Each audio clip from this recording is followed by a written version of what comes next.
Muito boa noite.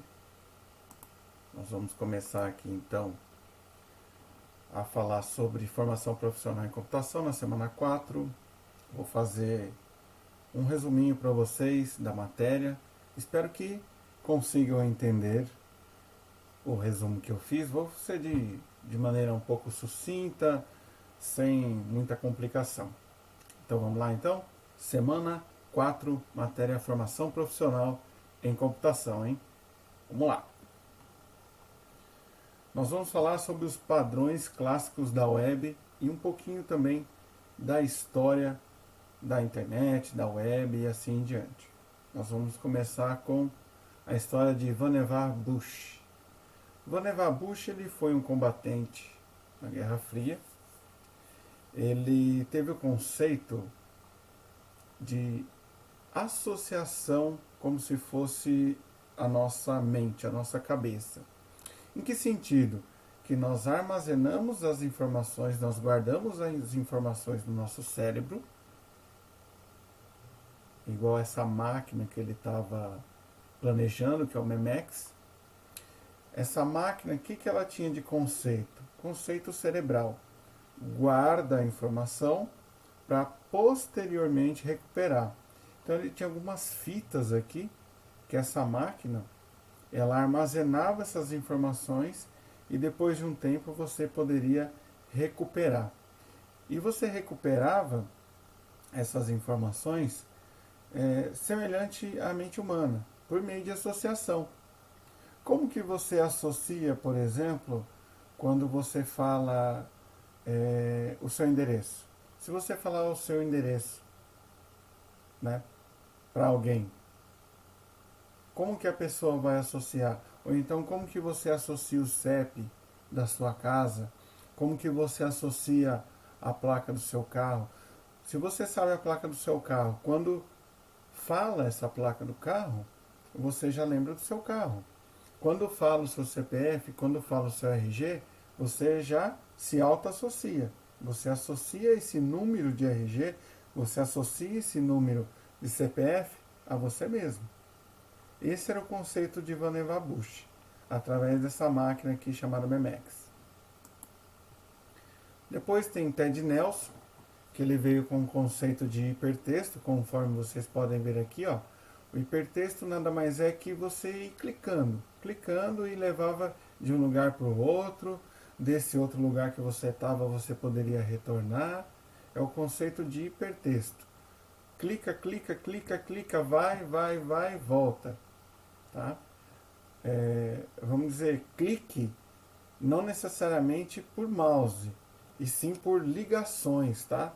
Ou seja, você tinha links, você tinha ligações de um texto, de um documento ou de algo para outro lugar. Depois veio a história de Douglas Engelbart.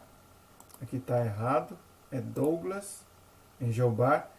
Ele foi o padrinho da computação iterativa. Por que o padrinho da computação iterativa? Porque ele inventou o mouse. Ele fez com que algo que era somente texto, algo que somente era escrito, tornasse mais interativo com o mouse. Você percebe aqui na imagem que você tem um mouse, isso aqui é um mouse de madeira, né, um instrumento de madeira, onde você tinha uma roldana, uma roda, né, aqui, um disco, e outro disco aqui, que ele fazia movimentos tanto no eixo X e no eixo Y.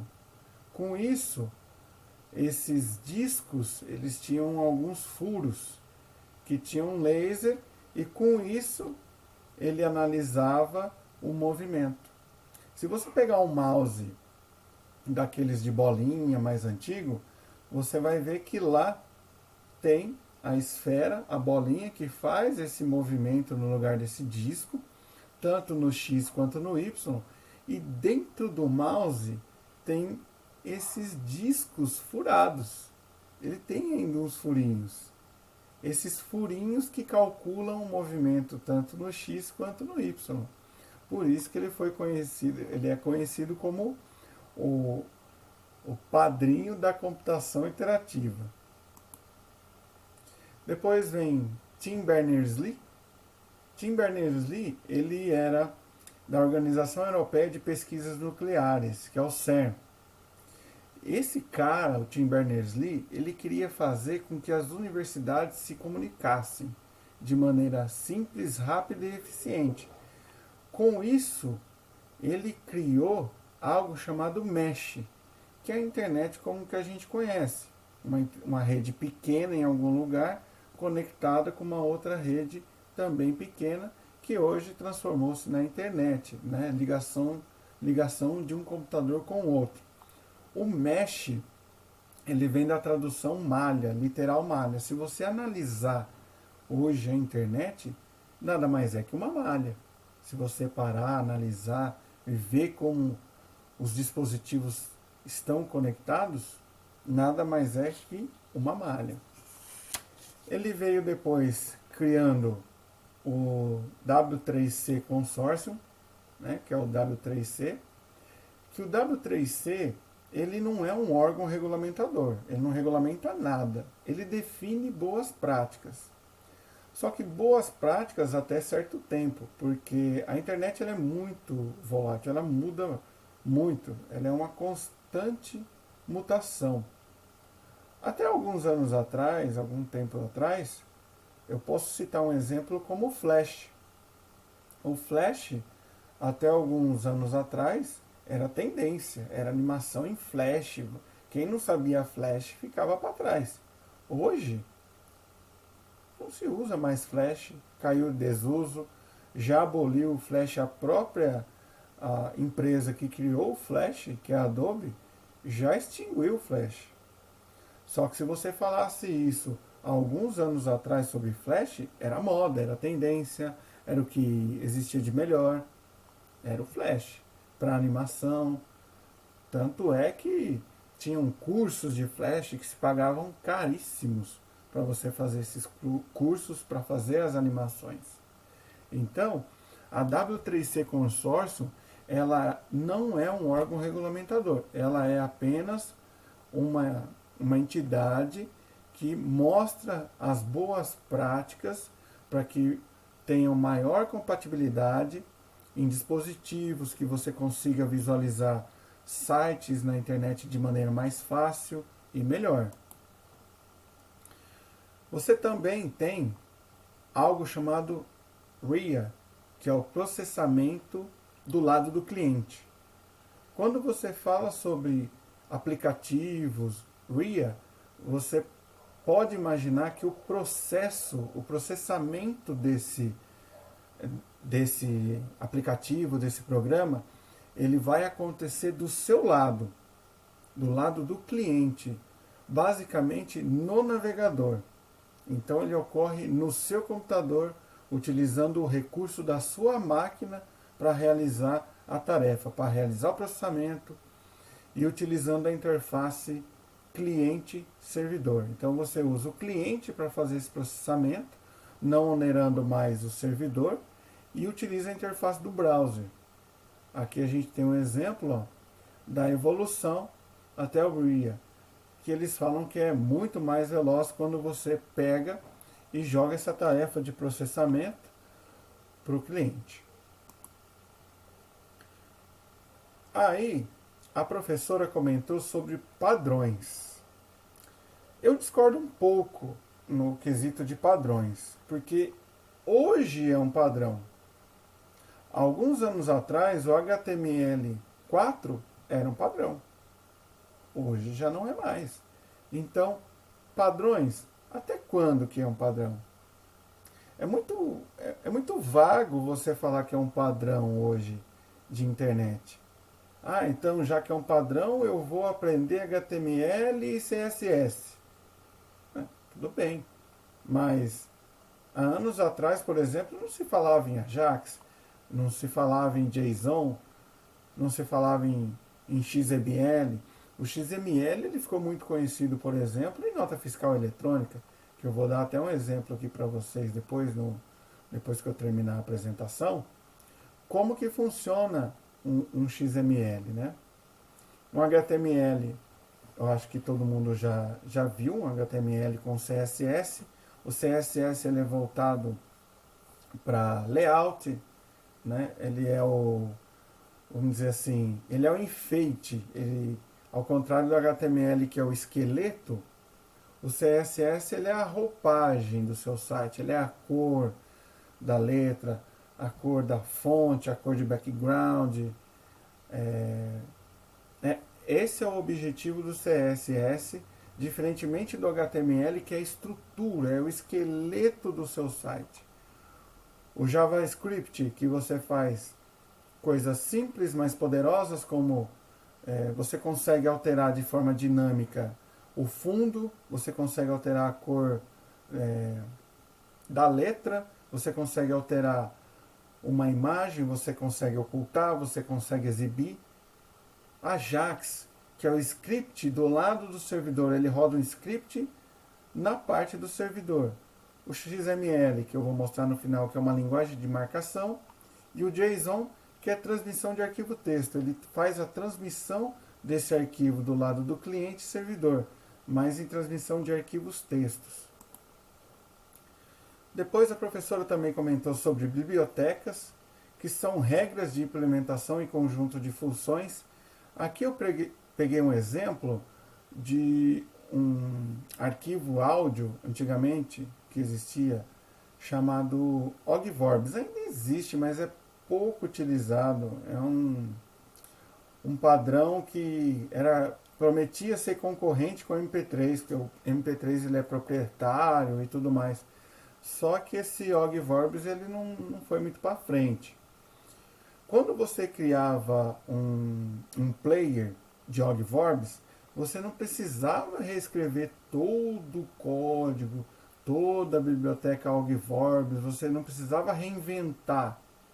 Você poderia simplesmente chamar a biblioteca do Ogvorbis para que a biblioteca lesse aquele arquivo de áudio, entendesse aquele arquivo de áudio e decodificasse. Imagina se você fosse escrever um player de áudio e tivesse que reescrever toda a biblioteca Ogvorbis, toda a biblioteca MP3. Seria insano. Então você faz o import dessas bibliotecas no seu aplicativo que você deseja utilizar. Diferentemente um pouco de frameworks, que ele já é uma base pronta de projetos, ele já vem métodos, metodologias, todas prontas para que você possa utilizar no seu aplicativo. É uma plataforma, como se fosse o Java, por exemplo. Você faz a programação e você tem o Java por trás, entendendo e lendo aquele código para você e executando. Tanto é que se você faz um programa em Java, se você não tem o JDK instalado na sua máquina, se você não tem o Java, você não consegue executar. Então você, a priori, necessariamente você tem que ter o Java instalado na sua máquina para poder executar. Uma outra coisa sobre as áreas de atuação, nós temos o full stack, o front-end e o back-end. O full stack é o cara que faz tudo. Diz é o faz tudo. Esse eu não sei se dá para confiar muito, né? É o cara que faz tanto o front-end quanto o back-end e ele é o mão na massa aí para qualquer coisa. O front-end é aquele programador que ele vai fazer a interface com o usuário, que é o que o usuário pode ver. Interface gráfica, botão, cliques, minimizar, maximizar. E o back-end é o que faz a programação por trás do programa. Como, por exemplo, consulta SQL, gravação no banco, recuperação do banco, rotinas de backup. Esse é o back-end.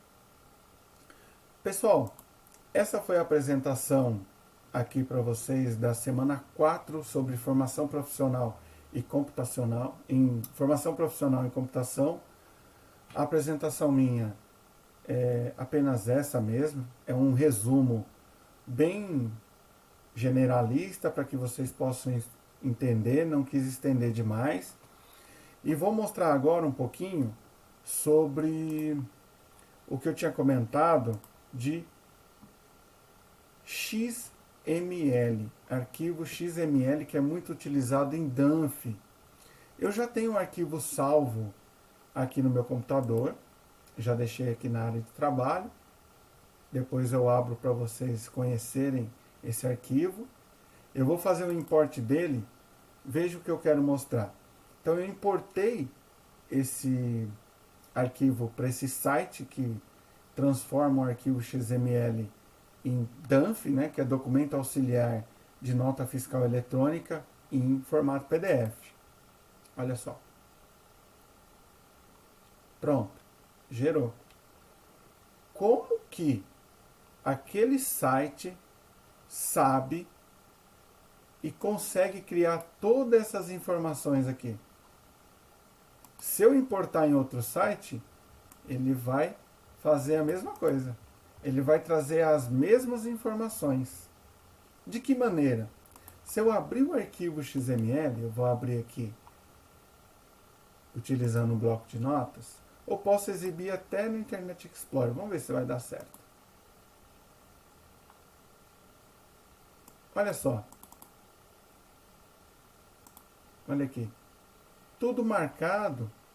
Então, o que acontece? Aquele site, ele analisa toda essa marcação que está aqui, e cria. E ele consegue criar o meu arquivo DANF em PDF através destas marcações que estão aqui, ó. Olha lá. Ele trouxe tudo daqui. Então, com essas marcações normativas, ele consegue gerar aquele arquivo em formato PDF que está aqui. Tá bom? Pessoal, um grande abraço para vocês, tudo de bom, fiquem com Deus e até a próxima.